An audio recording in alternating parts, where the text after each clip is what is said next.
Dealing with pressure can be tough, but today we'll explore how Stoicism can help us build a mindset that can handle it when it inevitably shows up. Firstly, a bit of pressure is good.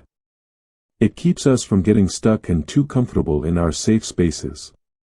However, too much pressure can be a problem.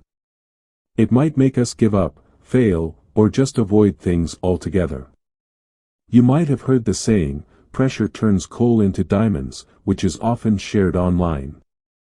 While there's some truth to it, Viktor Frankl explains it even better.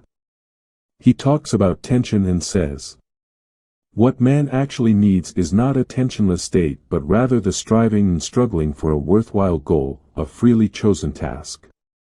What he needs is not the discharge of tension at any cost but the call of a potential meaning waiting to be fulfilled by him." More and more folks are seeking the relief from tension that Frankl talks about. While a life without tension and pressure might feel cozy temporarily, it's the pressure that pushes us to grow and evolve. Expanding our comfort zone builds confidence, allowing us to trust ourselves in unfamiliar situations. Tension, in the end, guides us toward our potential. To stay strong and unwavering in the face of pressure, let's turn to Stoic philosophers like Marcus Aurelius, Seneca, and Epictetus. Stoicism. The original Stoics, led by Zeno of Citium, started gathering in the Agora of Athens around 301 BC. They spent their time discussing the best way for individuals to live in order to attain eudaimonia, a Greek term describing a state of happiness, a positive spirit, and flourishing. A key aspect of their philosophy focused on how people can lessen their suffering by altering their perspective on the world. By doing so, they could perceive it in a different light. This shift in perception often proves sufficient to change our emotional responses. It can turn fear into understanding and transform anxiety into acceptance. Men are disturbed not by things, but by the views which they take of things. Epictetus, Enchiridion. To that end, below are 4 rules to help us reframe how we think about the world around us in order to help us stay resilient under pressure. Rule 1. Practice amor fati, love of fate. Amor fati is the practice of learning to love fate, and although it might seem simple, it can be quite challenging in practice. To embrace amor fati, we need to keep 3 things in mind. 1. We have to be willing to accept everything that happens around us, rather than resist it. 2. We have to understand that every change, whether it is in our favor or not, is simply the shifting nature of an ever-changing universe. A universe that is neither good nor bad. 3. We have to understand that without change, we would not be here. It was change that formed planets from gas clouds. It was change that made complex life from more simple forms of life. Therefore, it is change that has allowed us to think and feel. After going through all of this, we can learn to love the ever-changing state of the universe and, as a result, learn to love fate. When it comes to facing pressure, we can learn to embrace the challenges that fate throws our way. After all, these challenges aren't inherently good or bad, they are simply aspects of life that we must navigate. They provide opportunities for personal and collective growth and development. One significant advantage of amor fati, in my view, is how it dispels the victim mentality. Instead of adopting a victim mindset when faced with an unfavorable situation, someone practicing amor fati will. Why does this always happen to me? With amor fati, we examine the situation and think. The nature of life is change, this is just another change and isn't personal to me. Rule 2. Embrace obstacles as opportunities. The Stoic idea of embracing obstacles is probably most recognizable from the Stoic Emperor of Rome. In his journal, now known as Meditations, Marcus Aurelius wrote, "The impediment to action advances action. What stands in the way becomes the way." This mindset shift is crucial because it takes us from viewing obstacles as burdens blocking our path to seeing them as opportunities for learning, personal growth, and building resilience. By making this shift, we eliminate the negative psychological impact that obstacles can have on our peace of mind. In real-world situations, this obstacle is the way mentality can be applied to experiences like missing out on a promotion, a failed relationship, or a project gone wrong. While our initial reaction might be frustration or anger, over time, we can learn to reflect on these experiences and ask ourselves what lessons we can extract from them. Do we need to enhance our skills at work and reassess our skill set? Can we seek feedback to understand what went wrong and improve? Do we need to manage our finances better? Can we become better partners or friends? To facilitate this shift, we can practice two things. 1. Reframing * when faced with an obstacle. Try replacing, "Why did this happen to me?" with, "What can I learn from this?" and observe how it changes your perspective on the situation. 2. Gratitude * while facing hardship, it's not easy to feel grateful.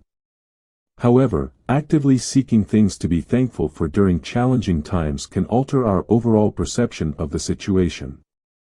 Finding a silver lining can make the rest of the situation seem less daunting. Additionally, think about history * remind yourself that countless people before us have faced and overcome similar, if not greater, challenges. If they could do it, so can we. Rule 3. Understand that perceptions dictate reality. As we discussed earlier with Epictetus' quote, "Men are disturbed not by things, but by the views which they take of things." Our perceptions truly shape our reality. The world doesn't look the same to everyone. You and I have different perspectives on life, and how we see life determines our experience of it. For some, life is a constant struggle, a challenge, a daily battle against those trying to bring them down, a system attempting to exploit them, and a universe seemingly working against them. On the flip side, for others, life is beautiful. The human condition allows us to create and appreciate beauty in ourselves and others. People are inherently good, our culture has uplifted many from disease and poverty, and the universe is a forge of change and potential. Both of these individuals are observing the same world, yet they perceive it very differently. These differences can be the deciding factors between suffering and peace, hope and despair, and love and hatred. If you change the way you look at things, the things you look at change. Wayne Dyer. Imagine two people stuck in traffic. One might think, "What a waste of time. This always happens to me." The other might think, "Great, I have some extra time to listen to my favorite podcast." The situation is the same, but their experiences are worlds apart. So, why does this matter? When we understand that it's not the events but our interpretation of them that dictates our emotional response, we can accept that our response is our responsibility. When we realize we're in control of our perceptions, we can actively shape our experience of the world. This is done in two ways. 1. Awareness * start by recognizing your defaults, the way you naturally look at things. Are your perceptions generally positive, negative, or neutral? 2. Challenge them * when a negative thought arises, ask yourself, is this a fact or just my interpretation? 4. Choose a new lens * with practice, you can actively decide how you want to interpret situations. It's like swapping out one pair of glasses for another. Rule 4. Practice daily reflection. When was the last time you spent a few minutes reflecting on your day? If you can't remember, you're not alone. It's a relatively uncommon practice these days, but for the Stoics, it was a crucial habit. It helped build a feedback loop, ensuring that lessons and mistakes from the day were learned. Over time, this daily reflection can assist us in making better decisions, behaving in ways that align more with who we want to be, and even reducing anxiety by actively processing the events that happen to and around us. The value of reflection. Every day, we're exposed to a stream of decisions, experiences, and emotions. Without processing them, they can pile up, leading to stress, burnout, confusion, and even poor decision-making. The practice of daily reflection serves as a tool, acting like a mental debrief. It helps us reflect on and understand why we did what we did that day, why we felt the way we felt, and whether our actions were in alignment with our values. If we're truly honest with ourselves, this practice can be a powerhouse for personal development. It allows us to become better at recognizing our approach and responses to different situations. Over time, as we refine this reflective practice, we start to see our responses in real time as they happen. This is where the profound value can be found for many people. A tale of 2 days. Imagine 2 people, let's call them Alex and Jamie. After a hard day at work, Alex jumps straight into their evening routine, pushing the day's frustrations into the back of their minds. Jamie, on the other hand, decides to take 10 minutes to sit quietly and think about the day's events, their reactions, and potential areas for growth. Over time, Jamie is likely to exhibit better emotional management and personal growth compared to Alex, all thanks to the power of reflection. Stoic reflection as a routine. I'll keep this simple because it doesn't need to be overly complicated. 1. Set aside time *, even just 5 minutes before bed or during a coffee break can make a big difference. It's the consistency that's key.